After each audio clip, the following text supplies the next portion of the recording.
আবার শুক্র যদি ভালো হয়, ভালো হলে কি কি হবে আগে আমি বলি। প্রচুর ধন সম্পদ হবে, তার মধ্যে অর্থ হবে।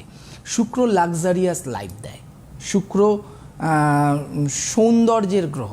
তোমার স্কিন, তোমাকে দেখতে, তোমার চুল, এভরিথিং খুব সুন্দর থাকবে এবং অনেক দিন তুমি মেনটেন করে রাখতে পারবে। এটা হচ্ছে ব্যাপার, যে সুন্দরের একটা হয়তো যৌবনের সময় সুন্দর, বৃদ্ধর সময় উঠে গেল না, ওটা কিন্তু মেনটেন করতে পারবে।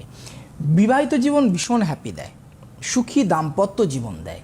তার সঙ্গে দেয় হচ্ছে প্রচণ্ড সমৃদ্ধি, নাম যশ, সম্পদ। আমি বললাম সবসময়, সে বলেন অনেকে যে আমি সোনার চামচ নিয়ে জন্মেছে এই ছেলেটি বা মেয়েটি। সেই সোনার চামচ নিয়ে জন্মানোর মতন ব্যাপার হচ্ছে শুক্রের ক্যারেক্টার। কিন্তু যদি খারাপ হয়, খারাপ হলে সব থেকে আগে যেটা আঘাত ফেলবে সেটা হচ্ছে সেই ব্যক্তিটির মানসিকতা। একটা বিকৃত মানসিকতা জন্মাবে। মানে শুক্র তো সেক্সেরও একটা কারক গ্রহ, কারক গ্রহ। এবং শুক্র খারাপ হলে সেই মানুষটার সেক্সুয়াল অ্যাক্টিভিটি নষ্ট হয়ে যাবে। সেই মানুষটার মূত্রাশয় জনিত কোনো রোগ হতে পারে। এছাড়া মেয়েদের ক্ষেত্রে ইউট্রাস রিলেটেড কোনো সমস্যা তৈরি হয়। এছাড়া কিডনির সমস্যা নিয়ে আসে।